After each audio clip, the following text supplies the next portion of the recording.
Regular meeting of the School Board of Palm Beach County to order at 5:10 p.m. Mrs. Bass, will you please call the roll? District 1, Barbara McQuinn. Here. District 2, Chuck Shaw. Here. District 3, Karen Brill. Here. District 4, Erica Whitfield. Here. District 5, Frank Barbieri. Here. District 6, Marcia Andrews. Here. District 7, Deborah Robinson. Here. Right, we have all 7 board members present, so we have quorum. Also joining us at the dais today is Superintendent Dr. Donald Fenoy, General Counsel Julianne Rico, Inspector General Teresa Michael, Board Clerk Carol Bass, and Palm Beach County Student Council President Santiago Alvarez. Senior staff members will join us periodically as directed by the superintendent. Viewers and listeners can access the meeting today by either watching on Comcast Channel 235 or by using the YouTube link on our webpage at palmbeachschools.org. We also offer a listening-only option, which the public can access by calling 561-357-5900 or toll-free at 1-866-930-7015. The meeting ID is 1-561-880-1124 #. The meeting is being transcribed by a closed captioner, so remember to speak at a reasonable pace. Will everyone please stand for the pledge led by Student Council County President Santiago Alvarez.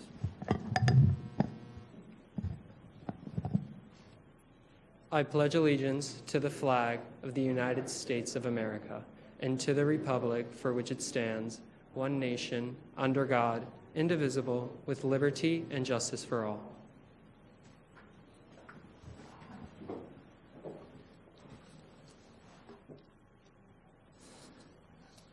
I'd like to welcome the public speakers who are joining us in person today.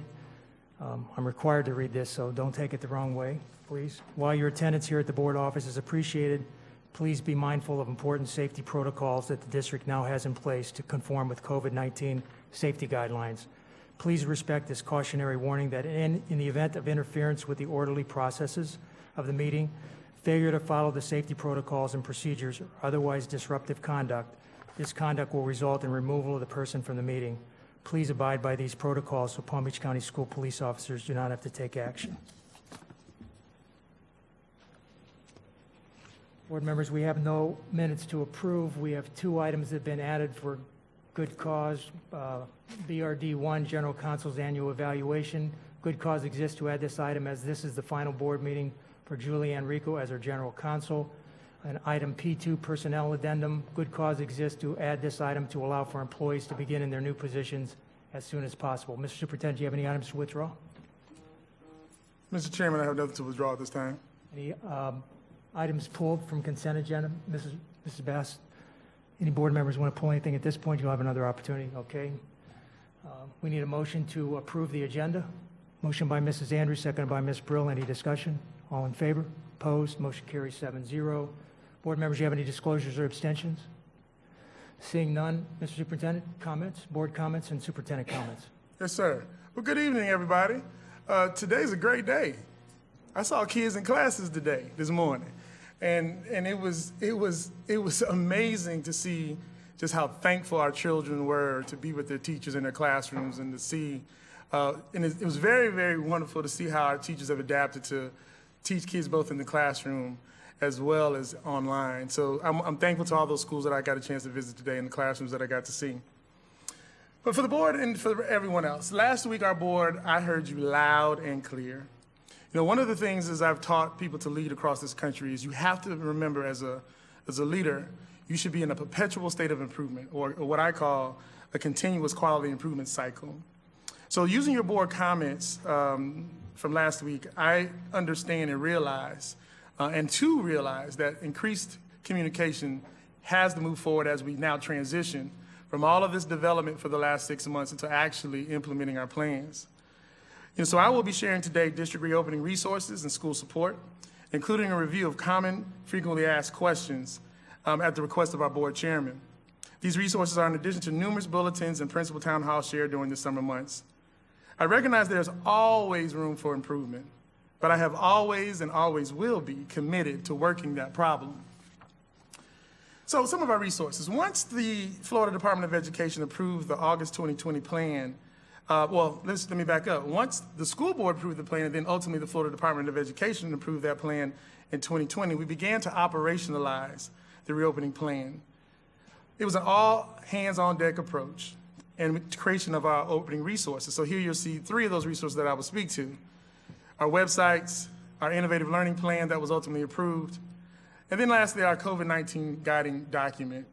And this is very important because I want the community to understand that this document is the one that we update regularly with the most up-to-date information, which can be found on our website. I also want to talk about our decision-making. So for me, and we have some guests here today that will speak to some of this, but in my world, my decision-making was part of, I created what I call the Health Advisory Committee. You know, we were able to create and develop emergency policies that were adopted to ensure protocols were standardized and approved by the school board. We also had several board workshops around our reopening plan, including one focused on operations in preparation for brick and mortar openings. On the slide, you'll see those dates. We had our health advisory committees that were launched in June of 2020, and those are still ongoing. Our emergency policies were adopted on the 10th of June, August the 19th, and August 26th, and those for employees, students, and visitors. And then, as I stated, our operations division created a workshop in August of 2020. I'm also proud of the fact that the team created several helplines that are available for parents and staff. These are out there in multiple languages. I've shared these during previous board meetings. Parents, in addition to reaching out to your child's school directly when you have questions, don't forget our back-to-school helpline is also available to you. We have additional hotlines or helplines dedicated to HR, IT, and our mental health services department. I think it's also it's important for us to discuss the reopening support. We centralized this process for all 179 schools. Principals receive daily updates from the deputy superintendent. We have heard from 81% of our students. If a student has not indicated a choice, the district will plan as if the student will be in person on September 21st, 2020. Parents can change their choice via the student portal at any time. But let me be clear, those requests must be submitted a week in advance to give our principals and schools time to prepare for your arrival on their campuses. I also want to talk about our other centralized processes for the entire district.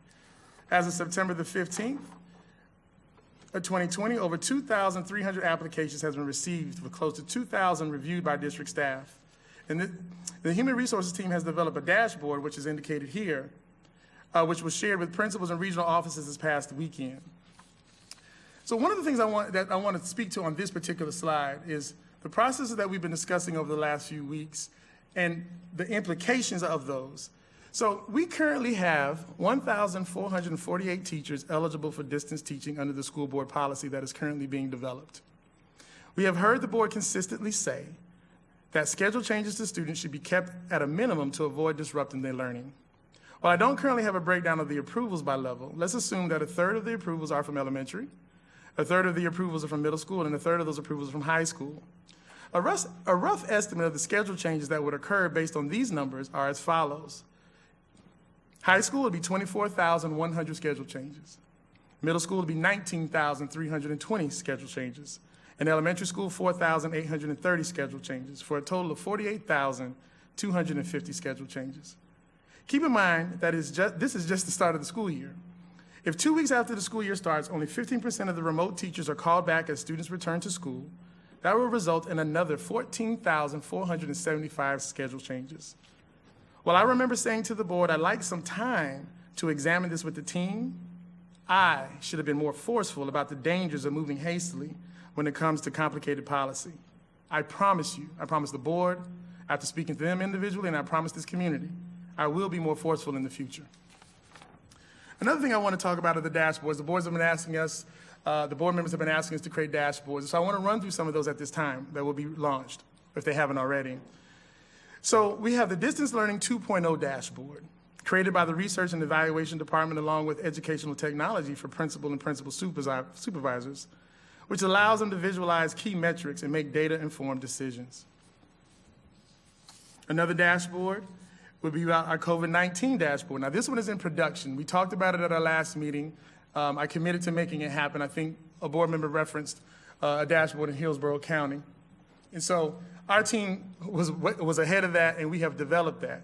And so they're in the process of finalizing those documents. We are communicating with the board on what that dashboard will ultimately look like. But based on board feedback last week, this dashboard will help the public keep informed about COVID-19 cases in schools. We will be very transparent about every case that pops into the schools in conjunction with our health department. Principals were also provided with a COVID toolkit on school health during a meeting this week with the deputy and his team. We have also developed collaboratively with the healthcare district and Palm Beach County Department of Health to ensure principals are supported with contact tracing and quarantine protocols. Dr. Alonso and Dr. Andrew will be speaking to this later on today, and I want to thank the team, the academic team, for working so closely with those individuals to create these protocols for our schools. This partnership will help us out tremendously, not if, but when COVID cases appear in our schools. Now let's talk about our supports. So the regional reopening support. The regional teams, so in our structure, we have regional offices. Our regional teams have been very hard at work supporting principals on a more local level. And remember, at the end of the day, decisions closest to the schools matter the most. Here are just a couple of the resources that they have developed. These checklists represent best practices for school reopening readiness. Principals meet with their principal supervisors regularly to discuss and finalize plans. Regional offices are critical to helping principals operationalize the guidance and resources developed at the district office level. Regional superintendents are also part of my executive cabinet, and they provide me and other district leaders with constant feedback to improve our policies and protocols. And again, these are just two of the resources that they created for their teams to keep track of the work along the way. So I wanted to share this slide with you to talk about our decision-making and communication process. You know, part of this reality of going from March to now and the transition. So you have to remember, Palm Beach County is an amazing school. We're an A-rated school district, and it's for a reason. And part of that reason is that the principal as the school level leader, that's the model that works for us. And so we have seen some schools rise to new levels of success because of effective principal leadership. Principals know their schools, they know the surrounding communities, and they know what it takes to raise student achievement in their schools. The role of district and regional offices is to support our schools and principals. I've been very transparent that there is a learning curve when it comes to this COVID-19 experience, because part of what the challenge is what is it that we hold tight as a district office, and then how do we continue to respect the realities of autonomy at the school level? And COVID-19 threw a monkey wrench in that, because there have to be certain consistencies, obviously, because we're all learning this together, and I don't expect all 179 principals and their teams. And let me take a moment to say that our principals are only as good as the teams that they have at home as well. So all the assistant principals that have been walking, hanging stuff from ceilings and putting tapes on floors and sweeping and mopping and filling bottles, I have to give them a shout out too, because as I visited principals the other day, there was always 2 or 3 assistant principals right behind them, making sure things were getting done, and also calling ahead to let them know that I was here. But with that being said, we've worked through that, and I think we're getting into a better place. But what I want to clarify where decision-making authority lies as it relates to the different levels of leadership we have here in Palm Beach. For the larger community, we're humongous. We're the 11th largest school district in the country with 23,000 employees and over 194,000 children. And so with the organization that large, you have to have these different levels of decision-making in order to make sure that we get these things done. Specifically, how do these levels of leadership, the district office, the regional office, and the individual schools principals work together to provide a world-class education for all of our students, even in the midst of a worldwide pandemic? Again, the goal has always been to balance the need of centralized functions and principal autonomy as much as possible. Part of this, the reason why I'm kind of passionate about this, I was a high school principal. And as a high school principal during my time, I created the strategic plan that led to academic outcomes in my building. The district office was there to support us. They guided us. Now, again, if we did something wrong, they came in to check us. But at the end of the day, when the superintendent, the regional supervisor, whomever walks out the door, the building and the keys belong to the principal. So when something goes wrong, you can call me, but I have to call the principal, because those are the people that live it day in and day out. So on this slide, you'll see the district level decisions. These are examples of some of the decisions district leaders have been tasked with making in response to COVID-19. And you can read all those there for yourself. Per the chairman's request, there were frequently asked questions that were more prominent on social media and other sources that I was asked to read to the community so that we can get some clarity on some things that have been, I think as Dr. Robinson once said to me in recent weeks, that we have to educate the community, but the problem is as, social media and people start to make stuff up when they don't know. And then that becomes reality. And so then we're fighting against something that we didn't create and at the same time trying to push out the right message. And so we still have to figure that out in the midst of this crisis, but that's part of this challenge. Because even for us, one of the reasons why the Health Advisory Committee was so important, it was to translate all of this medical stuff so that those of us as educators can begin to figure out how to operationalize that. Now, of course, over the course of the summer, as I've said a million times, every hour, every day, every week, everything seems to change. So having a group like the Health Advisory Committee was so important to help us keep up with the changes. So here are some of the questions that I want to share as a result of the request of the board. Question 1, are face coverings required all day? This information is found in Policy 5.326, page 13 of the COVID-19 guiding document. Let me pause right there, because I really do have to give all praises to Dr. Glenda Sheffield, who began this process without any provocation of my own, and made sure that we were ready when the time is for the rest of the departments to plug in their parts. So this would be our guiding document moving forward. So I have to take a moment to give her credit for the work that she did. We have websites, FAQs, and social media. All personnel and students are required to wear face coverings all day. Exceptions or accommodations, including a plastic shield to face coverings, must be verified by a treated licensed medical physician as required by ADA or Section 504 of the 60 Rehabilitation Act and agreed to by a compliant 504 team. Individuals are allowed to remove the face covering in order to eat and during other certain times, but should cover their face immediately upon finishing a meal or snack. The district will provide up to 5 washable face coverings per student.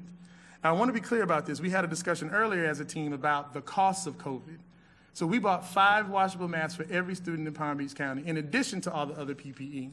And I want to just say loud and clear, part of our future challenge is continuing to provide all of this. And what I mean by that, we have to keep track of the money, because as we're just in the first part of the COVID experience. And so we just have to make sure that we're clear, we see what works, and we keep providing these essential protections for our kids and employees. School-based staff, excluding police officers, school police aides, and food service workers will each be provided approximately 10 washable face coverings and 1 clear face shield. Additional PPE for school-based staff working with medically fragile is being provided by the district as well. Question 2, are face coverings required during PE? That information is found in the FAQ sheet. Scopes and sequences for physical education classes have been adjusted so that the standards for the first month do not require strenuous physical activity. Since students will be sitting in class learning standards or engaging in activities that do not require strenuous physical activity, students need to wear face coverings.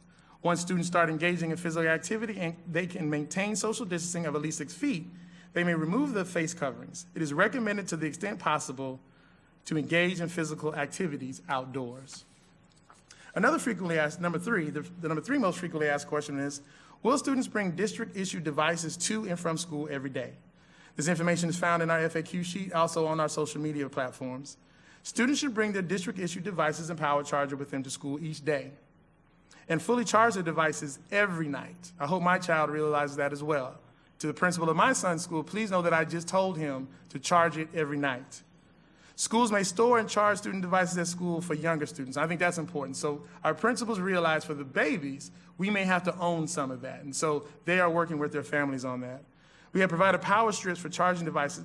Power strips and charging devices can be purchased by schools from the marketplace as needed. We talked about this earlier. We're doing our best to open up our marketplaces so our principals can buy the things necessary that they feel to meet the unique needs of their campuses. All schools are expected to have a 1-to-1 student device ratio by mid-October 2020. With many schools meeting the goal prior to that, the 1-to-1 student device ratio goal will be met sooner than originally anticipated, pre-COVID, in light of the urgency to fast-track this work. Question number 4, how will simultaneous in-person and virtual instruction work? This information is found on the FAQs, page 16 of the COVID-19 guiding document, our social media platforms, and we have graphics of suggested classroom setup. Teachers will educate students attending in person and those participating virtually. Students in physical classrooms will receive live face-to-face instruction. Devices will be used as much as needed for independent work, accessing online textbooks and programs such as iReady, and to submit assignments through Google Classroom. Students in distance learning will participate through Google Meet. All classrooms are equipped with web cameras to show live instruction. Teachers will use audio enhancement microphones so they can be heard properly. Smart panels will be used when available to connect virtual and in-person students. Let's take a look at this slide of the imaging that we provided so you can see what classrooms actually look like. So on one side, you actually have a diagram. On my left, you actually have what an actual classroom, what I saw today in many of our classrooms that I got to visit today. All these classrooms are equipped with web cameras to show live instruction. All teachers, again, have the audio enhancement. And all elementary and middle school classrooms have this smart board technology, and the distribution still continues with our high school students. And let's talk about school-based decisions, the school-level decisions. Here are just some of the examples of the type of decisions our principals have to make during this COVID-19 experience: developing their master boards, scheduling faculty meetings, designing classroom configurations, overflow and isolation rooms, holding open house events for parents, creating videos to show parents what the school day looks like. Principals have been proactive in getting their faculty members ready for both distance learning and opening our brick and mortar. So let me show you an example on the next slide. So here's an example of how principals are sharing important district level and school-based level decisions with parents and faculty. This is a teacher reviewing their reopening information at their school. Many principals have also created video presentations for parents. In addition, this information is being shared during open houses, and they're taking place throughout this week. I would also like to take a moment to thank teachers for all of their hard work over the summer months to prepare for reopening of schools, both in distance learning mode and now in brick and mortar. We know teachers and parents still have questions about what the brick and mortar reopening plans look like. But let me stress again to you the importance of understanding these frequently asked questions. Again, the board asked us to review these, so let me go to the next set of frequently asked questions at the principal level. Question 5, how will overflow spaces work? Information can be found on our FAQ sheets, page 16 of the COVID-19 guiding document, social media platforms, and there's actually videos associated with this. In order to meet social distancing guidelines, students may be asked to temporarily attend classes virtually from another space in the school. Students will tune into their classes through technology for that class period, and they will be supervised. The location of overflow spaces varies by the school. Some schools may not need to designate an overflow space. Students attending class in the overflow room will be rotated, ensuring that the same students are not always going to the overflow room. Examples of good spaces used for overflow rooms include auditoriums, auditorium lobbies, gyms, cafeterias, and other common areas as designated by the administration. Question number 6. Where will students be treated for illnesses? Now, you'll hear more about this as a presentation later on today, but this information can be found on our FAQ sheets, page 22 of the COVID-19 guiding document, and there's also a video associated with this as well. School clinics will operate as normal. Students with suspected COVID-19 symptoms will be isolated in a separate area as determined by the school site, while they are waiting for their parents to pick them up. Question number 7. How have schools been modified to maintain social distancing? This information can be found on FAQs page 15 through 16 of the COVID-19 guiding document, social media, and videos. Students will practice social distancing from the arrival on campus through departure. Staggered arrival and dismissal schedules may be utilized in an effort to allow for social distancing. Students will move in controlled patterns throughout the day based on procedures as described by each individual school. Schools have designed classrooms to meet desk spacing requirements starting at 6 feet apart, and as the need arises to additional students in classrooms, schools will follow the guidelines as outlined by the CDC and the American Academy of Pediatrics. And lastly, again, I started with saying the board had major concerns about communication, and so do I. So I, over the weekend with the team, said we're going to create a communication action plan. And so despite all of that's been shared with the community in terms of reopening resources, we know that there are still gaps. The questions coming to the board office are very specific, and we want to make sure individuals are getting answers from the appropriate level of decision-making, whether it be from the district office, the regional offices, or from the individual school principals at the school level.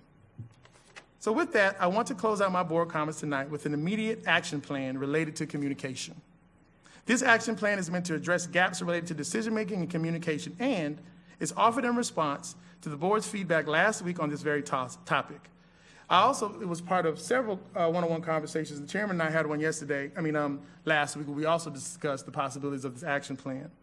I will be asking my chiefs to put together similar action plans for their divisions because continuous quality improvement should always remain at the forefront of our work, especially in times such as COVID. We will continue to work with problems presented to us while remaining open to feedback on where we can do more. This action plan is evident of that, since it is my strong belief transparency about the process matters just as much as the decisions being made. I have said it before and I will say it again. The most complex problems will not be solved by a select few. I need everyone in the district to pitch in, and I welcome the feedback because it will only make us better. Mr. Chairman, at this time, those are my comments, but I would love to, at this time, turn it over to Dr. Andrick and Dr. Alonso for their presentation. Thank you so much. I'm going by age. Good afternoon. Can you hear me okay with my mask? Yes. Okay. So I'm going to start off by just giving you a little bit of an update, and then I am going to, we have a video to present, and Dr. Andrick will say a few words, but basically we're here so that you can ask us anything you want. I've had a little bit of practice with the Board of County Commissioners, so that's why I'm talking first. All right, so as of this morning, we have 4,459 cases, positive cases, to date here in Palm Beach County. That's 154 more cases today than we had the day before. Our total number of patients hospitalized so far since this began is 3,512. Those are 7 new hospitalizations as of yesterday.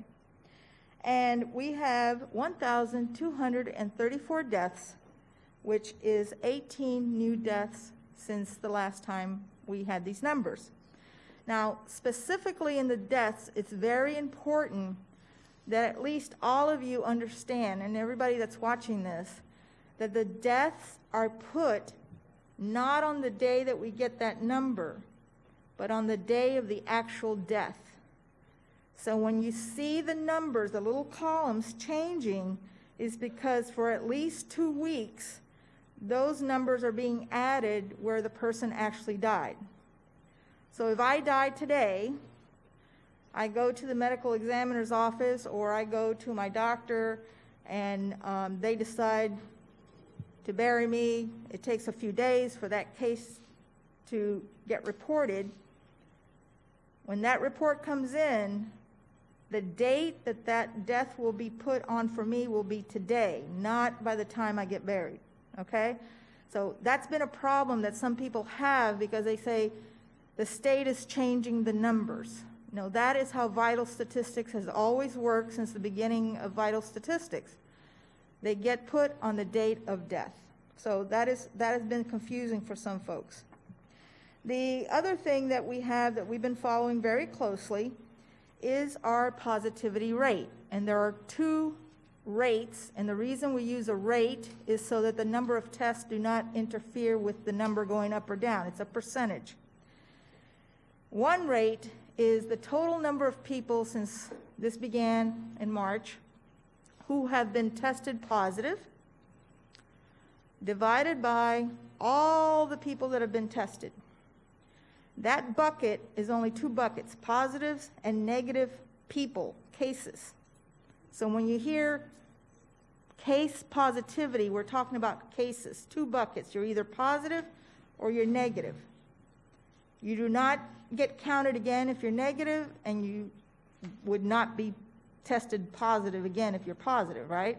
So that goes from, the only way it will change would be a person who is negative and gets tested again. Now he goes into the positive bucket. All right? So that number is a big, big fraction with a very big denominator, right? So it's going to take a long time to get that fraction to start coming down.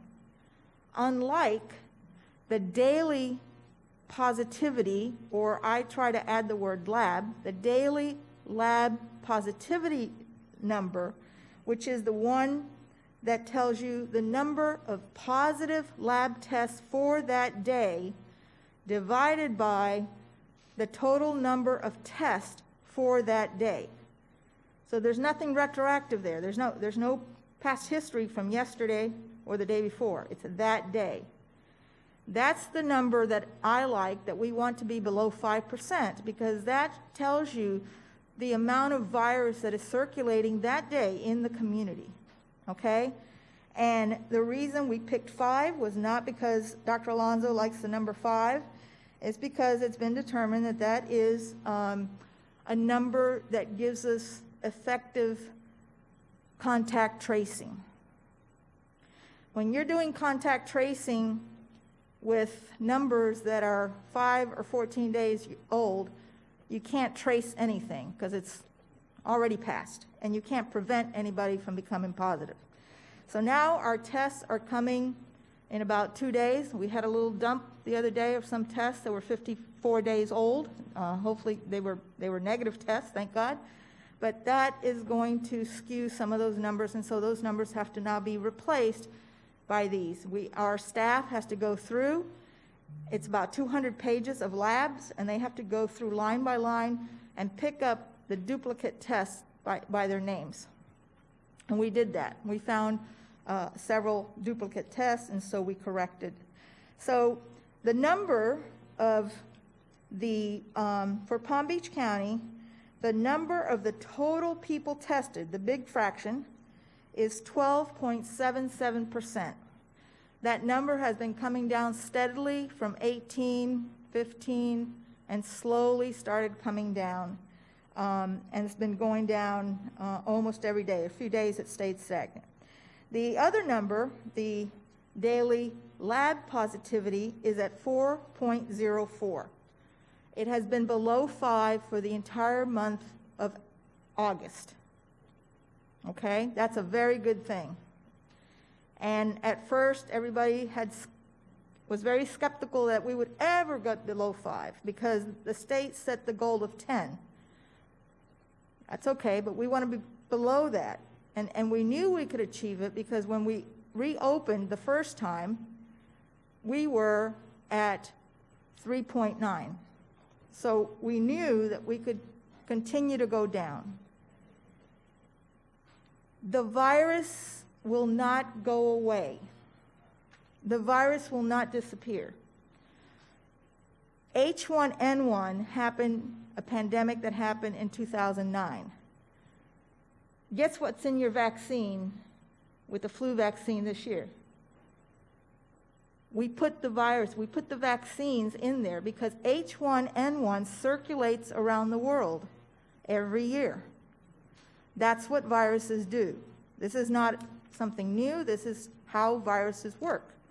So they don't go away. They continue to circulate. This virus will be around for a very long time.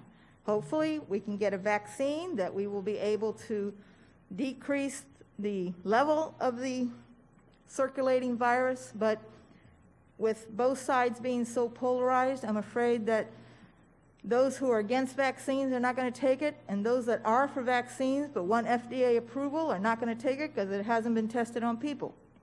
So right now, it's only about a 21% that we expect people to take this. That's not a good percent to try to get rid of the virus. So as a result of that, we're going to be dealing with this for a long time. H1N1 didn't go down until the 3rd year, and there was 2 waves. And I bet you that none of you, because you've probably looked it up now, but I bet you none of you even remember what happened in 2009. And you might not even remember H1N1. I named my cats, my 2 cats that I got that year, I named them H1 and N1. But my kids couldn't tell the difference. And I said, what do you mean you can't tell the difference between H1 and N1? And they called them Black Kitty and Gray Kitty. Guess what stuck? Right. Gray Kitty and Black Kitty. And so to this day, they're still called Gray Kitty and Black Kitty. But I remember it because I remember doing all the statistics and all the stuff that we're doing now by hand and handing it to Dr. Malecki. so that we could follow the virus and do the things that we did. H1N1 was not as complicated as this virus. So every virus is new, and we're still learning about this virus. Yes, we've been doing this since March, but it's a new virus. And so there's a lot to learn still about it. So yes, sometimes we change our guidance, or we change the way we look at it, or we change and say, yes, we need to wear masks, because we're learning about it, okay? And 2 or 3 years from now, we will know a lot more about it. So our positivity rate is right where it needs to be in both our total and our daily rate. We're going to do everything we can to continue doing effective contact tracing. The county has hired community health care workers that are going out into the areas where we have higher numbers of positivity, explaining to the people as they're having their tests done, as they're going out into the community, that we're going to be calling them. Our telephone numbers say DOH. We have signage up. We have instructions that we give to the people having their tests done, explaining to them that we're going to be calling, why we're calling, what kinds of questions they need to answer, so that we can catch those persons that they're in contact with and quarantine them as quickly as possible. That exact mentality is what we're going to be doing in school. We're going to be giving to us the positive cases. We're going to have a COVID team here that will be, we will be able to contact and get information from. We're going to be calling the families of the children who test positive, and we will need to know where was that child sitting, who was the teacher, where did they go, where did they have lunch, did they ride the bus, what seat were they sitting in.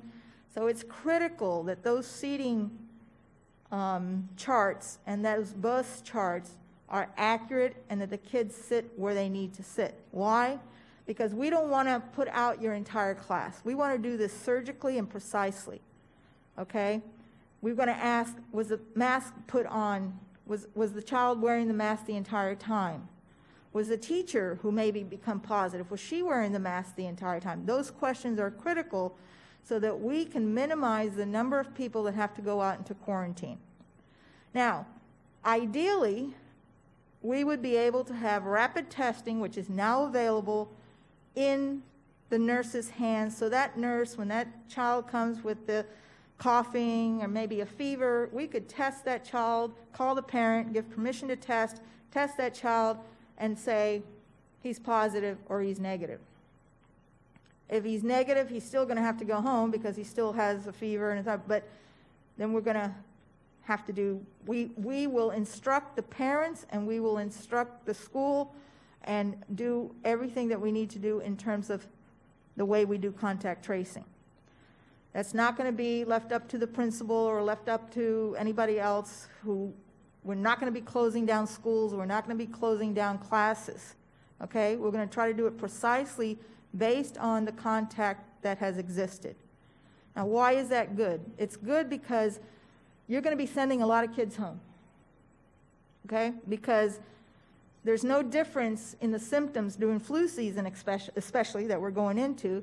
The difference between a COVID and the flu or just the common cold. Sneezing, coughing, fever, achy, even diarrhea. Is it COVID or is it norovirus? Are we going to have to clean the school or are we going to send the kid home, right? So all these things, everything else that happens during flu season still has to be done through our Epi Department, and that's what we're here for. That's our expertise. You're going to be able to rely on us to do this.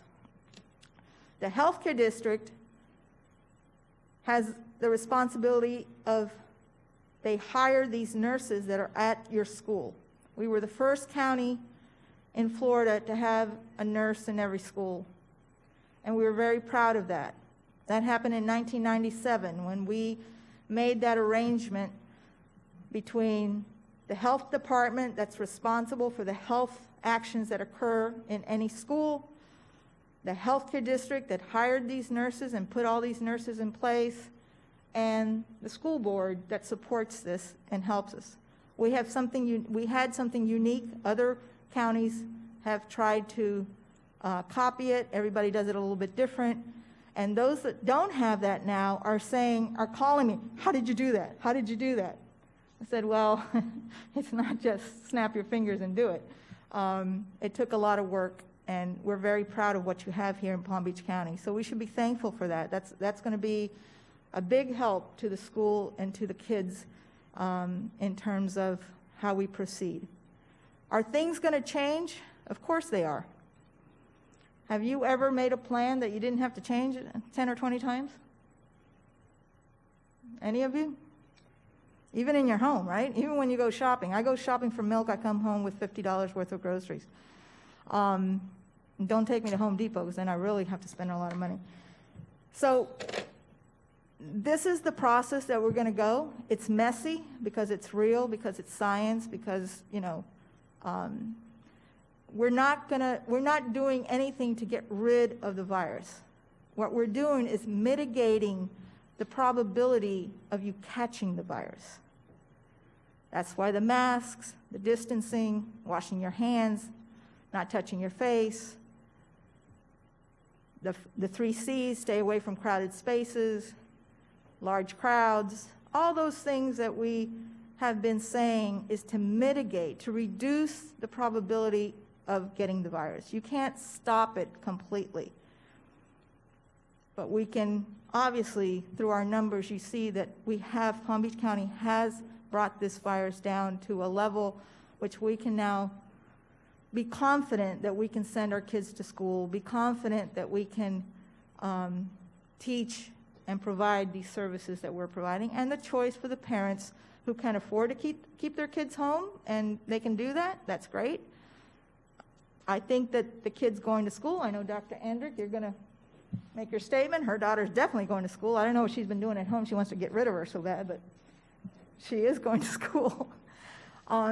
So I am very optimistic that when we look back at this, we will see that, yes, this was hard, this was difficult, but in Palm Beach County, we always take care of our own, and we always move forward in a good direction. So I'm very proud to be part of this group, and I'm here for any questions that you may have.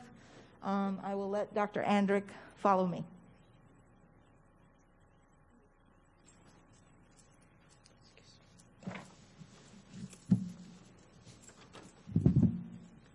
Thank you. I think at this point we should play a video, and then I'll be present for...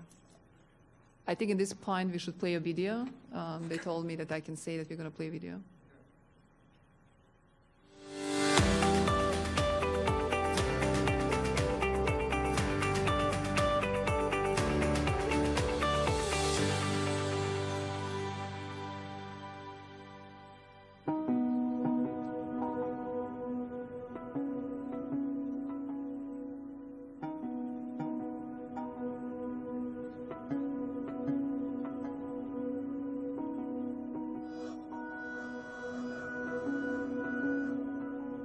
Hello, I'm Dr. Charmaine Chaibar, Medical Director for the School Health Program for the Healthcare District of Palm Beach County and Pediatrics Director for CL Brombeck Primary Care Clinics.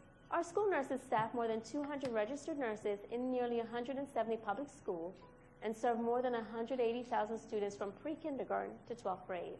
The Healthcare District has been providing input on reopening schools. We have been working closely with the school board members, the superintendent, and key leaders to develop protocols around returning to classrooms. In preparing for the school year, we realized that this year will be unlike any other previous year due to the COVID-19 pandemic. As a result, we will need to adapt and change the way our school nurse program provides care for students in schools. For instance, the traditional use of the health room this school year will be modified in order to focus on students with suspected COVID-19 symptoms. Strict protocols for infection control and social distancing will be followed, and access to the school's health room will be restricted. All students with respiratory, gastrointestinal, or just general symptoms of feeling sick will be evaluated by the school nurse in the school clinic space. The school nurse will perform a screening and decide if student needs testing. The nurse will also perform testing once test kits are available. We don't have tests on hand at present time, but we are working on having a test at each school clinic in the near future.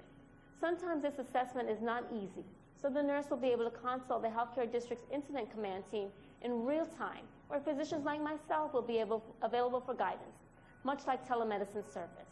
The school nurse will also help to schedule COVID testing at one of the testing sites available in the community. This can be time-consuming, but the school nurse will try to have it scheduled before students leave the clinic. In order to prioritize school nurse duties to respond to the COVID-19 crisis in our school settings, other duties related to non-acute or non-emergency medical conditions will need adjustment. If possible, teachers should call the school nurse or school district designee before the student leaves the classroom.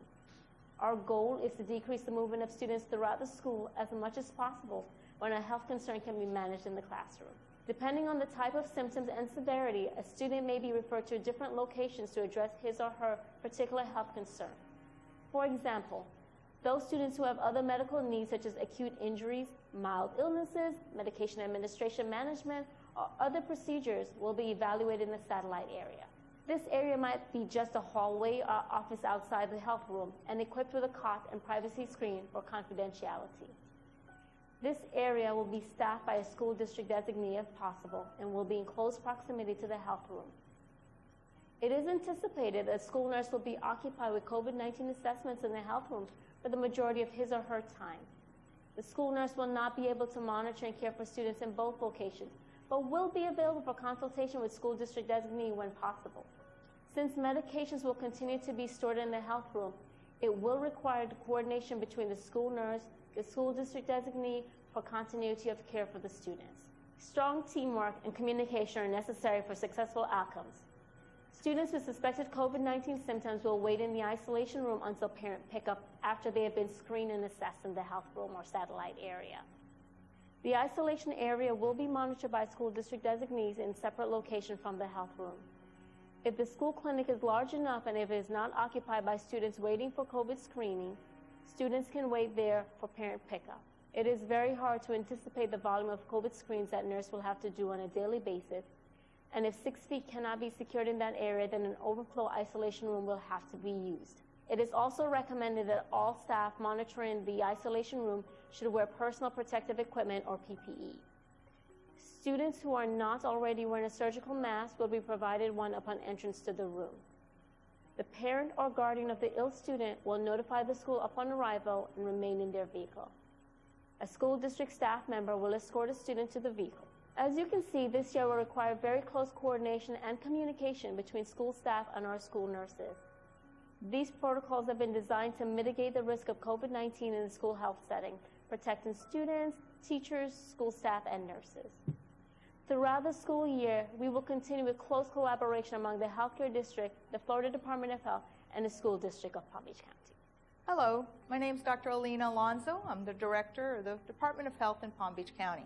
Brenda Galley, my director of school health, and I have been involved with your school for many, many years.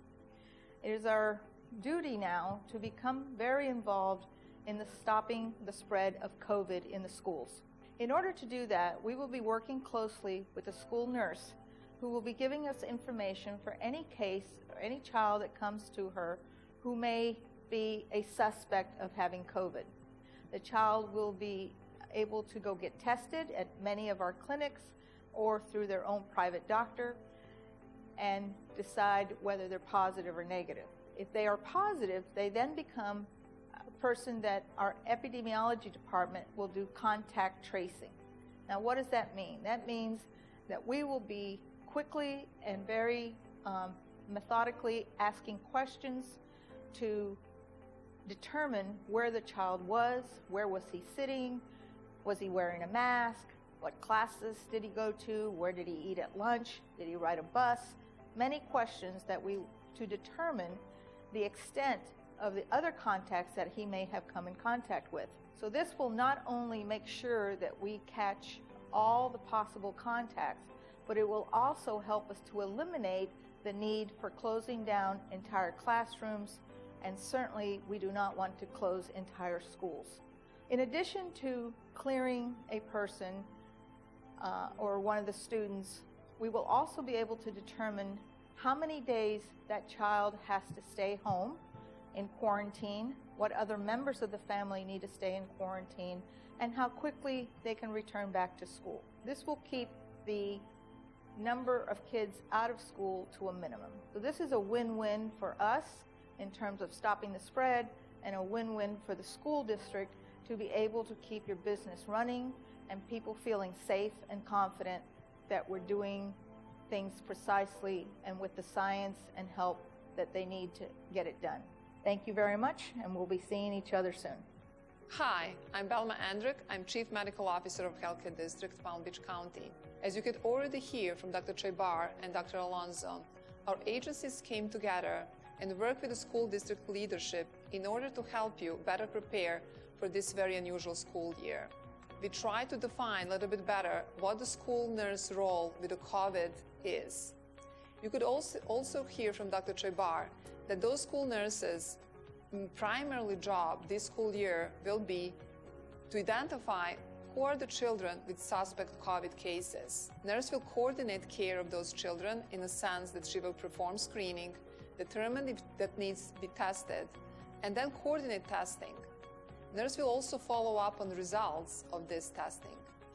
Once the result is obtained, and if the result is positive, nurse will communicate to health department this result. From that point, health department will do contact investigation, like we could hear from Dr. Alonso. Those contact tracers will identify all close contacts to the child and also recommend isolation or further testing. Health department will also communicate to you what is the earliest date that all those children can return to school. That completes the cycle of following up on COVID case. Dr. Chaibar also talked to you about need to having satellite area that will be preferably in a close proximity to the health room, because will require teamwork and strong cooperation between school designee and the nurse. We also talked about isolation area, and I know that many of you, as we speak, are identifying those areas in your school. Our organization will provide PPEs for your employees that will be working in satellite area and isolation room. I heard that many of you have fears how to staff isolation room. That fear is very normal, and many of us that are working in a COVID pandemic from early March have the same fears. But as a healthcare professional who use PPEs on a daily basis, I can tell you that I feel more safe when I'm wearing PPEs at work than I feel in my regular life. I'm also a parent who is sending a child next week to the school. Thank you for taking my teenager back.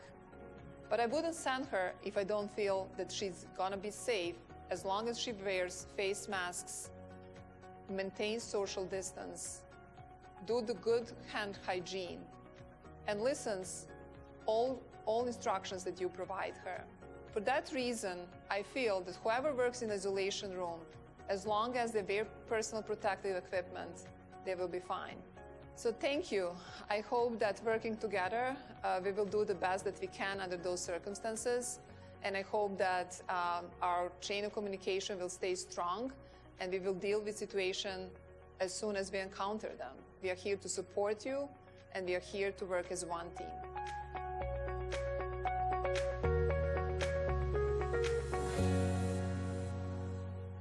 Good evening, everyone. As you could hear, we really worked diligently in the last few weeks with school district leadership, health department leadership, to come with a plan that everybody feels more comfortable, because we have clear delineation of duties. Especially for healthcare professionals, we realize you are educators and not necessarily knowing all those healthcare rules and regs that we should implement while dealing with this unprecedented pandemic. And I think that this delineation of duties will help principals and school administrations really have that help that they need on a daily basis. And I think that with defining what nurse does, who is doing contact tracing, who is defining when the child goes back to school, will lift that heavy lift off the shoulders of the principals. We have incident command actually starting operating today. As Dr. Chaibar said in the video, we have physicians readily available for nurses and school employees for any question. We have calls today. We have kind of first run, and it was successful. We already conducted 6 screenings. There are 6 children sent to the health room today to be screened by the nurse. 1 child was sent home. He had a cough and runny nose. Mother picked him up, was cooperative, and said she's going to take the child to pediatrician for testing before he comes back to school.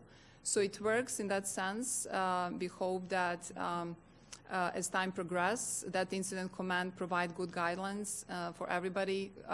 It's not easy always to determine is it COVID suspect or not, but I think as a team we will provide a good support for our boots on the ground. I just want to share with you that this was a very heavy lift, but very cooperative team that worked on this plan. I cannot say thanks enough to your leadership, especially Jay Bogus and Mr. Keith Oswald, who are here tonight. I think that they had a crash course in medicine last few weeks, and my team says we gave them honorary M out of MD. We're still working on that D, but it was very pleasure to work with. They were very receptive, listened what we had to say, act really quickly. Many late evening meetings and weekends, but I think that together we came with a solid plan. I'm here for your questions. Thank you, Drs. Andrick and Alonso. Board members, you have questions for either of the doctors? Mrs. Whitfield? Thank you so much. Thank you, both of you. Dr. Alonso, I do know where I was in 2009. I was working for you. So I'm well aware of where that was. 2 questions I wanted to ask. I wanted to know if you guys can talk a little bit about the impacts you've seen around the country when schools have opened and how much you expect the numbers to go up. And secondly, you mentioned the person that's going to be out in the hallway doing acute issues, like a broken leg or something like that. Are we giving training to that school district employee that's going to be doing that? Do you have any idea, or maybe that's a question for the superintendent? So school designees are trained, and I understand, I'm going to let Dr. Alonso talk more about it, but as per Florida statute, school already have those designees. If the nurse is on a lunch break or is not that day in a school, they are trained for that. If not, they will be trained. But it's not really that acuity. Nursefield still responds to all emergencies and work closely. It's just if you have a COVID kid in a room, that person will receive that non-acute medical condition and kind of keep them until the nurse is available, because we have to separate the space where we address COVID and the space where we address chronic medical condition. That's why we came up with that satellite area that is just outside the health room, so they can work as a team. But nurse should not have that child in the same room where she does assessment of the COVID. Thank you. Mrs. Andrews? We had second part of that question. I think Dr. Alonso is going to answer. Her second part, because I have to pay good attention to her because she was my former employee. So, let me answer the school question maybe in a different way.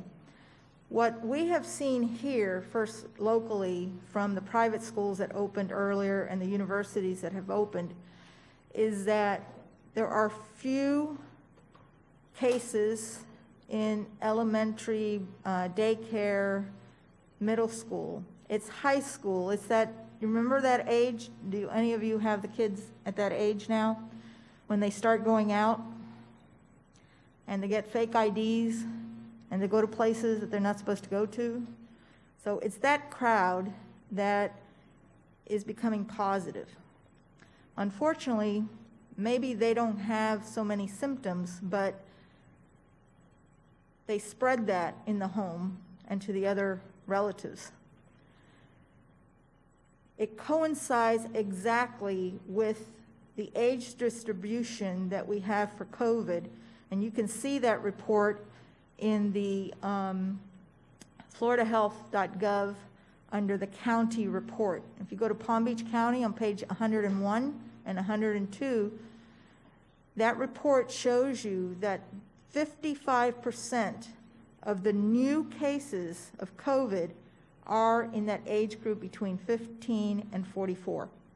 A lot of those 44s are the ones that think they're still 20 partying like they're, well, anyway. So the point is that the biggest numbers are at the university level. So what we have seen across the country is a very similar example, that what is causing the spread is the large crowds, tailgating, football games, areas where lots of people are congregating, they're having fun the way they should have, and they're partying, they're drinking, they're speaking loudly, they're speaking over the noise of the music and so forth. And so the virus is spreading very quickly among that age group. Fortunately, in Palm Beach County, that age group has not had a huge hospitalization or deaths. There have been few, but it has kept our death rates significantly down. The majority of the people that die have coexisting conditions, and they're in the 65 and above age group. So with our schools, I think that knowing that gives us an advantage as we're opening a little later than some of these other schools to be able to anticipate those issues and address them not only in the school, but also in the community. So one of the things that we've been doing is we have the COVID education and compliance team that are going out to the businesses that we suspect are doing those types of activities. And in fact, we first go and we educate them, and then if we come and visit them again, if we see that they haven't complied, they get one more chance, and now we're fining them. And I spent the last 2 Wednesdays, today and last Wednesday, in the hearing boards for the code violations with a magistrate that is giving fines to these businesses that are refusing to comply by maintaining their doors open after midnight and having huge parties where people are drinking and having a good time, but spreading the virus. So we're doing, not only are we taking care of the school, but we have to take care of the community and all those events. I know my son's up at Tallahassee, and FSU is having a terrible time. And my son said, I get information wherever I can. I said, so Alex, what's going on at FSU? He goes, Mom, they're partying like there's no virus. Okay, so it spreads very quickly in the dorms. It spreads very quickly among those parties, at the bars. And if any of you have ever gone to Tallahassee, it's definitely a bar party town, right? I mean, you go from bar to bar down the street. And so it's no wonder that you have the perfect environment for this to spread. Now, maybe those kids won't die, but again, one of the issues that I've been very persistent in saying is we don't know what long-term effect these children will have. So this is not the kind of virus that you want to fool around and just get it and get it over with, okay? Certainly, I don't want my kids to get it. So that's a little bit of an answer in terms of universities having the higher numbers, the lower grades having less effect. Mr. Barbieri, may I just finish following up on that a little bit more? I was curious because what I'm concerned about is that the community is going to see an uptick, and I want to know, what would be considered an abnormal, concerning level uptick for you when the schools open, and then what are you anticipating? What is something that you think we can handle as a community? Does that make sense? Maybe I asked the question badly. We have been proposing that question to the commissions over and over again. We do not want to wait as long as we waited last time, but we know that we're going to have to wait to see a pattern occurring. We're not going to jump and close everything down the moment it goes to 5. So by keeping that level of that 5% and below, what we want to see is that it maintains. It may go up and down a little bit, but we don't want to see something that's continuously rising like we did when we opened up last time. And we just watched it go up and up and up and up and we were just watching it. So it was very frustrating to sit there watching it. So what we've all agreed is that we got to jump on it right away, and hopefully we've gone down low enough for a long enough time, which is why we did not open phase 2, open everything. Because if we open everything, we don't know what's causing it. So the fact that we're able to open up schools now, we want to give it some time. I'm hoping for 4 weeks. I don't know what I'm going to get from the commission, but I'm hoping that we will have some time to see the effect of schools. If we do things right, we won't have an uptick because of the schools. So Thank you very much. that's the answer. Board members, if we don't stop the discussion at this point, we're not going to get the agenda speakers in before the non-agenda speakers have to speak, and we have a lot of delegates and other people here to speak. So if you're all okay with that, we'll end this at this time. So Dr. Alonso and Dr. Andrick, thank you so very much. We certainly appreciate the partnership. I know it's going to help our principals and our school-based staff to handle all the things we could anticipate. So thank you for coming tonight.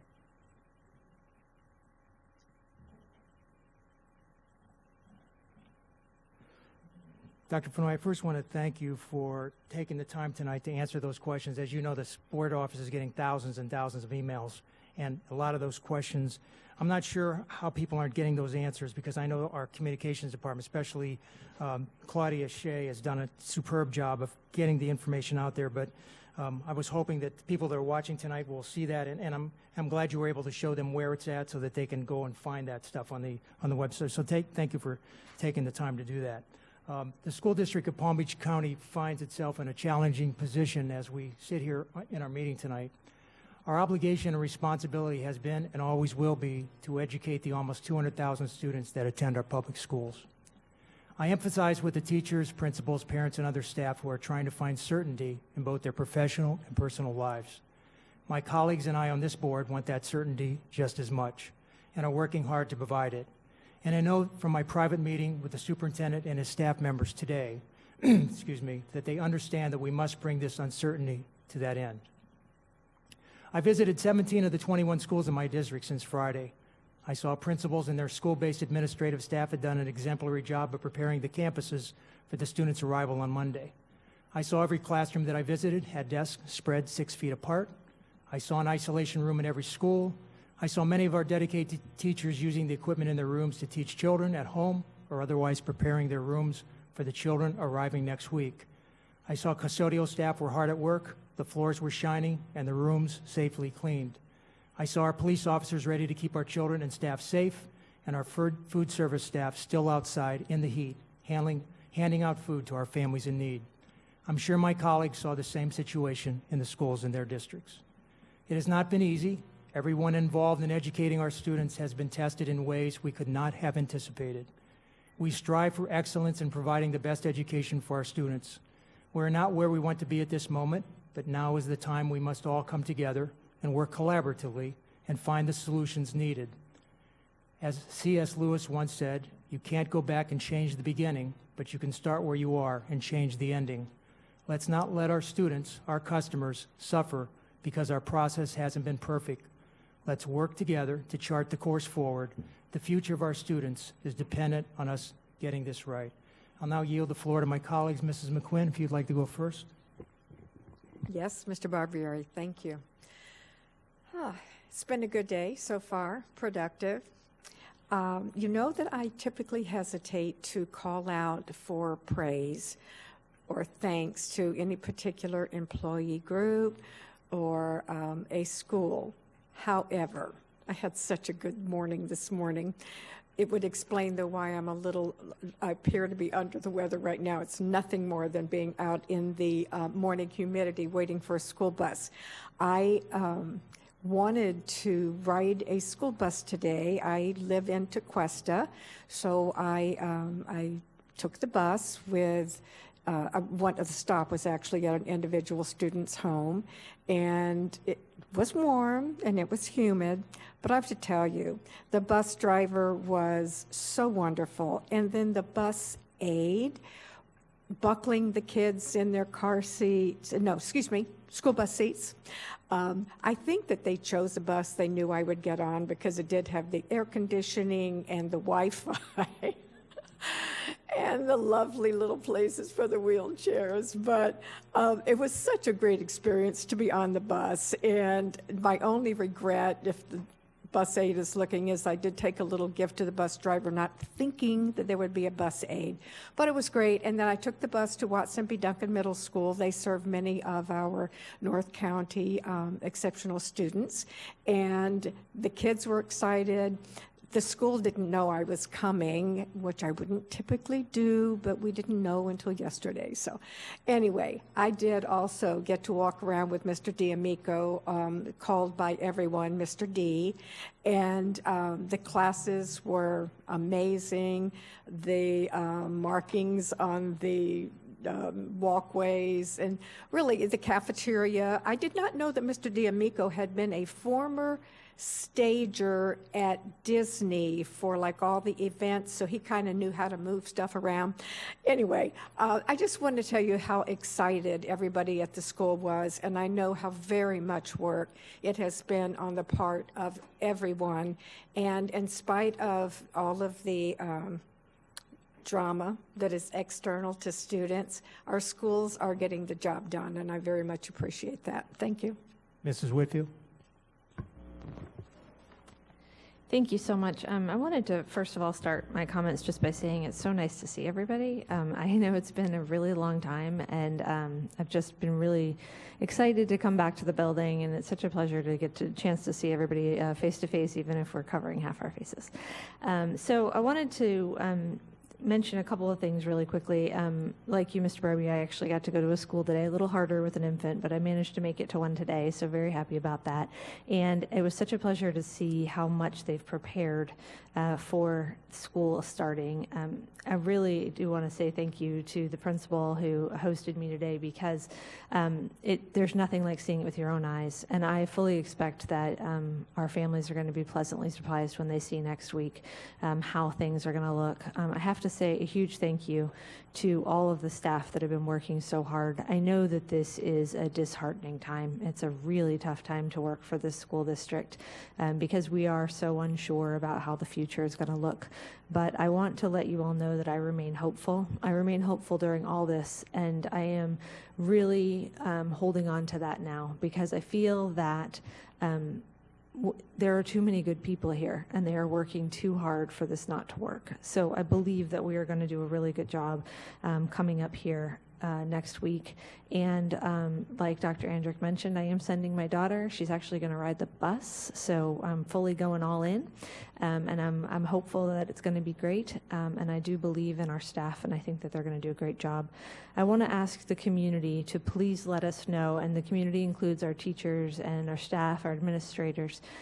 When there is an issue, please bring it to our attention and give us a chance to fix it, because I know that my colleagues and I have been responding to every email we possibly can, along with the staff at the district who've really made a valiant effort to answer every question. Please give us that opportunity. Ask us the questions so that we can get back to you with the answers, because I think it's the only way we're going to deal with the issues going forward from today. Finally, I wanted to say really quickly, welcome to Santiago. I know you should be up here on the dais with us, and I really want you to have a very special year, and you have a wonderful time with us here. So hopefully things will get back to normal soon. But I want to say thank you so much. He's our student representative from Student Council, and from, unfortunately, Boca High School. And one of these days we're going to get somebody from District 4. I just can't wait. Thank you so much. Ms. Brill? Thank you. So first I want to say that it is wonderful to see my colleagues and all of you again face to face, or maybe I should say mask to mask. For those of you who are celebrating this weekend, Shana Tova, I wish all of you a happy, healthy, and sweet New Year. As I sit in this boardroom, former Superintendent Bill Malone's words echo in my mind and are actually on the wall in front of us, as Ms. Rico mentioned earlier. Focus on the prize. The prize is the safe reopening of our schools, with the safety of our employees and students being utmost priority, the top priority, and we're doing that. Today proves that. I've learned over the course of my lifetime that in the heat of the moment, when emotions are running rampant, it is not the time to make rash, critical decisions. That's not to say that problems and concerns should not be addressed. It's that I personally find it better to act thoughtfully when the dust clears, so to speak. Our Palm Beach community is a strong one. I've always said that it takes a village, and we have a wonderful village, especially in our school district. I want to assure everyone, our parents, our employees, especially our administrators and our teachers, that we will get through the challenges together, and as always, we will be stronger and better for it. Thank you. Thank you, Ms. Brill. Mrs. Andrews? And thank you. And it's great to be back to see everyone right here tonight. We've been through a lot of challenges, but we can overcome. I was so happy to see the students start school today, our ESC students, to see the teachers, the custodians, the bus drivers, the principals, everybody working together for the children. It truly is always about the children. It rests within the school itself. That's the heartbeat of what we are about, making sure our children are educated. And now with this pandemic, COVID-19, it's also about health and safety. And tonight, to be able to hear the health care district and the health department, this is something I've been talking about for a while. Dr. Alonso came once before, and just to go through the questions tonight and have her tell us all about what's going to happen with testing, contact tracing, and how we're going to take care of children as well as adults to make sure that everyone's safe, that's truly very important. And it takes the whole village to make it work. And especially in a pandemic, everybody has to be all hands on deck. And to hear the communications clarification tonight was an improvement. This is what we have to stay on top of so that people will understand what's going on. I'd like to commend the district staff. You've been working tirelessly to get this information on the website, and now we want to make sure that every parent understands exactly what the expectations are. Everybody doesn't have a computer, so sometimes we'll have to go door to door to kind of make sure that people know what's available for them. It's a big choice to decide whether you want to come back to brick and mortar or whether you want to stay in distance learning. But parents do have a choice, and as of next week, they'll be able to take one of those choices. Our teachers should be able to be taken care of too. They're still out there, some of them, worried about what's going to happen to them next Monday. They need to be a priority. And not just the teachers, the non-instructional staff that's worried about maybe an underlying health issue. We've got to make sure that we spend the time to educate them and help them to know that we truly need their service. They work for the school district of Palm Beach County, and we want to make sure that they're healthy, they're safe, and they can be able to work. We don't want to take anybody's work away because of this pandemic. We want to keep them employed as much as possible. And this month, we are celebrating Hispanic heritage, and I will be reading that proclamation, and we know that we have a lot of work to do for all children in Palm Beach County, but this month, we are celebrating Hispanic Heritage Month. Thank you. Thank you, Mrs. Andrews. Dr. Robinson? Thank you, and good evening, everyone. So, I don't know, I feel like we're in this place in what to me feels like a horrible position in a pandemic, forced to open schools with reports of preparations being incomplete. And like many of you, I'm angry, I'm sad, I'm anxious, and I'm disappointed. But I have not given up. We have got to do better. I pray that we will. It seems as though our workers on the ground, whether custodians, bus drivers, food service workers, teachers, principals, or many others, feel like they've been invited to the sunken place where their voices are marginalized and their concerns minimized. I feel like I received the same invitation, but fortunately we did not sink into the floor. We have resisted the hypnosis, and that is good because your voices must be heard. We must hear you, because you are the people that make the wheels go round and round. We must hear you because you are the ones that will look at the little ones that we purport to serve and help them even when you're hesitant or even scared. We must hear you because listening to you with our hearts and our minds and doing the best that we can to act upon what we learn from you will make this school district a much better place. And I am clear that you did not lose focus on the children. I think we might have. There's a lot of blame going on, and I think that we each own some of it, some more than others, some much more than others. But we are in crisis. For me, blaming at this point is counterproductive. We can do that later. So make your notes on what went wrong, because at some point in time, we must do a retrospective in order to learn. And please include my missteps in your notes. Now, if I conclude that there's something rotten that must be cut off in order to move forward, I will say that. Hopefully, I won't need to say that. And I certainly hope I don't need to say that publicly. So let us be about the business of repairing what's broken. I know that we won't make everybody happy. I don't even try to. But what hurts my heart is that so many people are afraid for their lives, and I understand that. My son got tested today. He wasn't feeling well, and I was holding my breath waiting for the results. Thank God it was negative. My fear might be a little bit more informed than yours. And for my principals and teachers, don't expect to see me visiting in the short term.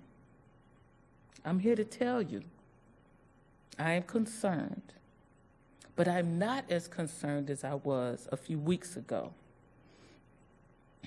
I had hoped that we would delay the start of school until the true daily positivity rate was consistently less than 5%, and the lower the better. I'm waiting to see if we have a post-Labor Day spike. I pray that we won't. I expect to see a bit of an uptick after schools reopen. I pray that I am wrong. We individually and collectively can make sure that I'm wrong. So let me be clear. We must have overlapping layers of protection. Let me say this clearly. You've heard it before tonight, but it's 6 foot social distancing. It's not 3 feet. It's 6 foot social distancing, and use every available space, but let's set the schools up for 6 feet. I know that one day too many students will come back to school to make 6 feet impossible. So let's work on 5.5 feet. Let's do as much social distancing as we can. And we must wear our facial coverings, which means we must teach our children why they should wear facial coverings and stay 6 feet apart.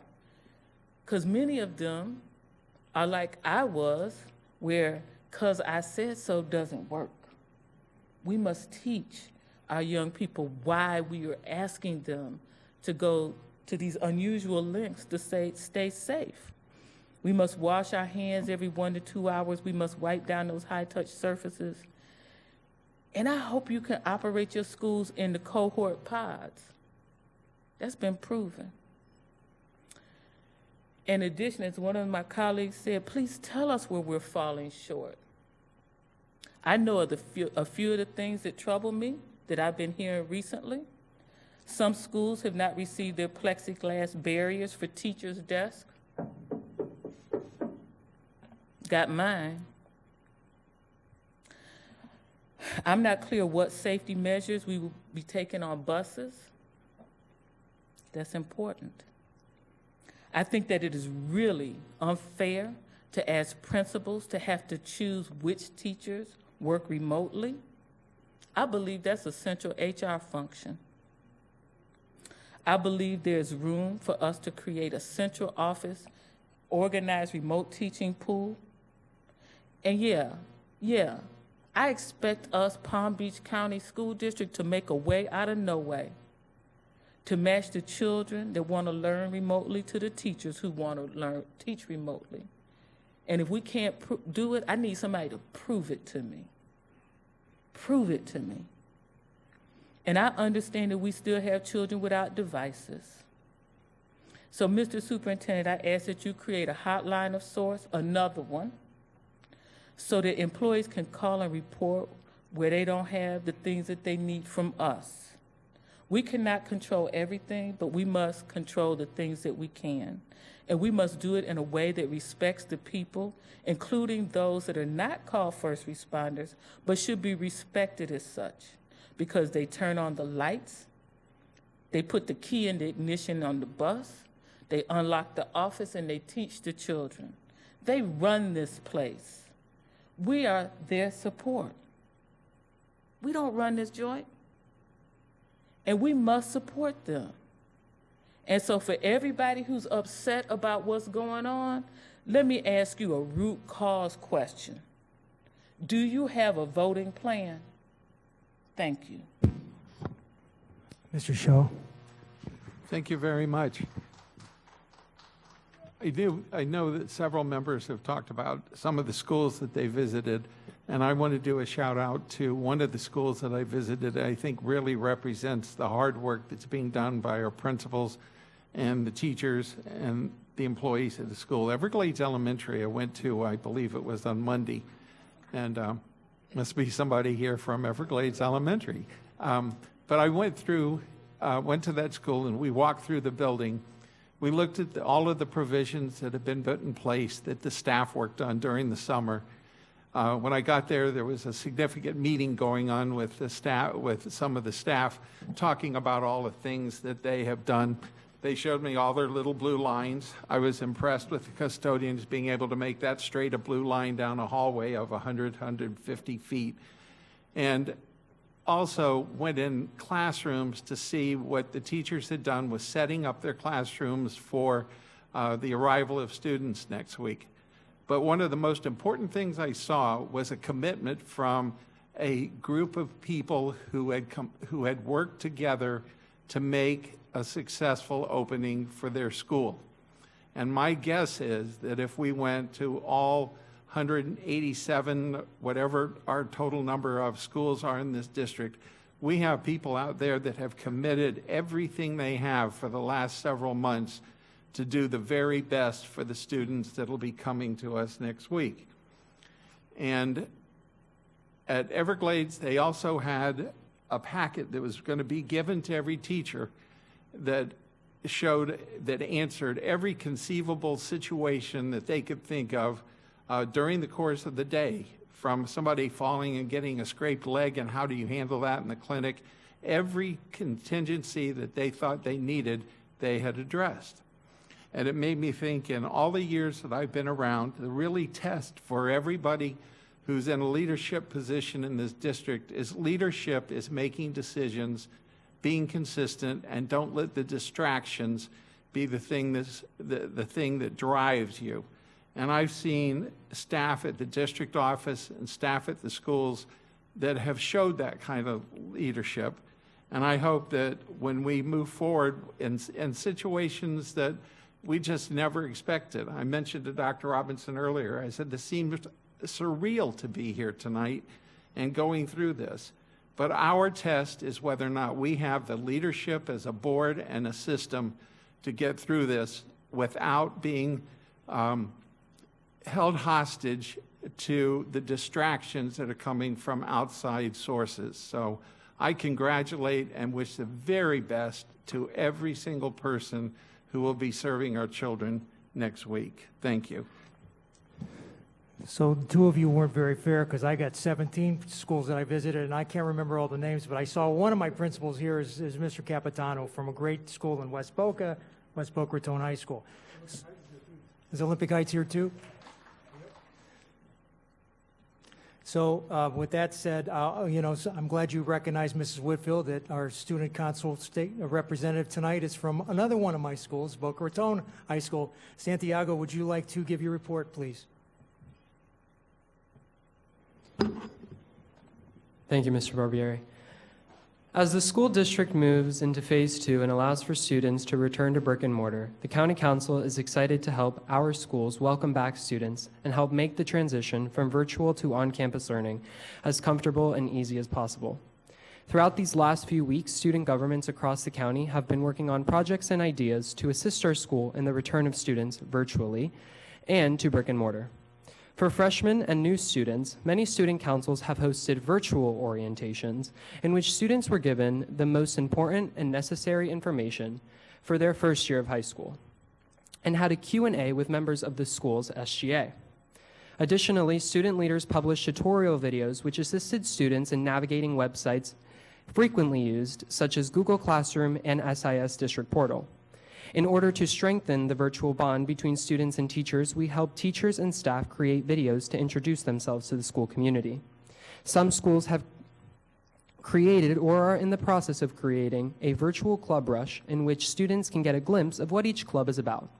As we continue to get back into our everyday school life, student councils around the county are working hard to increase communication between the school and the students, as our previous methods no longer provide sufficient information. Last meeting, I discussed the historic vote for President and Vice President of the United States, and any election, really. Since then, our student government organization has been working on creating a Google site which houses all information necessary to register to vote.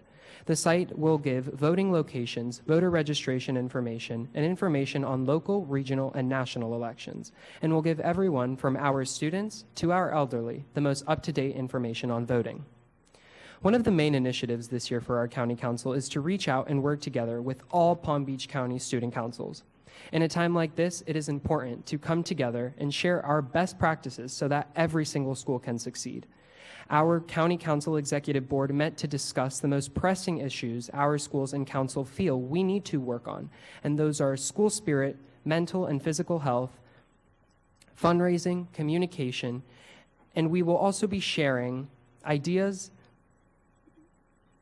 and work done by each council.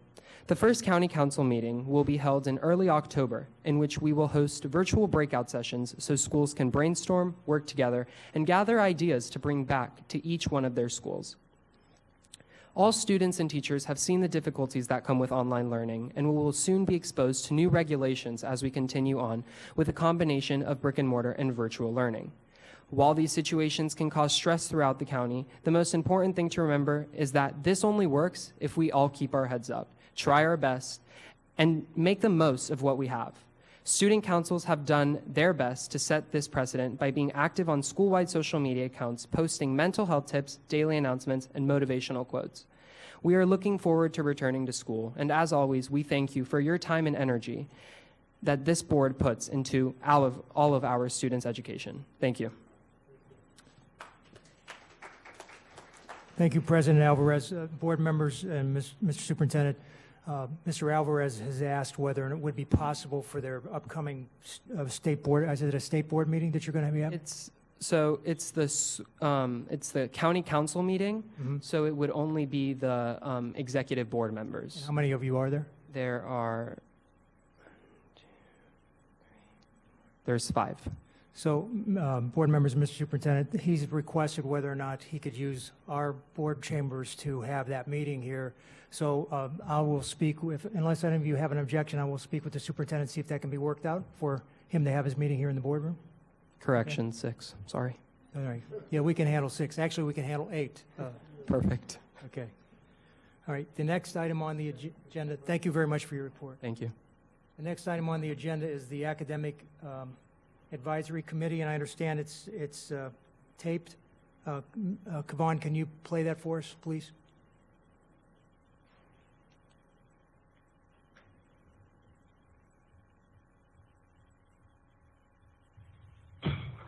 Good evening, everyone.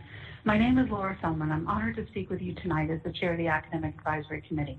In recent weeks, we met twice, once on August 27th and again on September 14th. I'm pleased to congratulate Charmaine Postal on her election as vice chair of our committee. Our meeting on the 27th, we learned about improvements in distance learning that were driven by feedback from parents and teachers. Staff shared that there are a variety of videos on palmbeachschools.org/distance learning to help support parents and guardians during this time. And we also learned about the Palm Skills Academy, available in multiple languages, which will enable students to access more materials to support their learning. We also heard updates about the summer learning program, as well as the English language learner and exceptional student education programs. Once in phase 2, there can be in-person evaluations for ESE needs. This delay was needed since the evaluation programs are not set up for distance evaluations. During the September 14th meeting, we focused on technology updates and information about face-to-face instruction. We learned about the district's efforts to improve internet connectivity through the Digital Inclusion Project. The efforts to improve community infrastructure to support students' learning are notable. On top of these efforts, the district has distributed over 102,000 devices since mid-March. The district is working to enable each student to have access to a device such that they will have access to them by mid-October. There is not an expectation for students to bring personal devices to school for an in-person learning. Students are expected to bring devices distributed by the district to school daily. By using these devices, the students will be able to complete assignments, read textbooks, and take quizzes or tests. This will help schools to be paperless. It is expected that the devices will not be used in the classroom during class discussions, presentations, or lectures. Also, if and when students are in an overflow room, then the devices will be used to access the online lesson. When asked about how the district is dispelling rumors about what face-to-face instruction will be, staff explained that principals have sent out detailed information to all families, and the district has posted a detailed ebook entitled COVID-19 Guiding Documents with a wealth of information. Thank you all to all teachers and staff who are working so hard to support our students. Have a good night. The next item on the agenda is the Construction Oversight Review Committee report. Board members, it's attached for your review at a later time. At this point, we'll take elected officials and delegates. So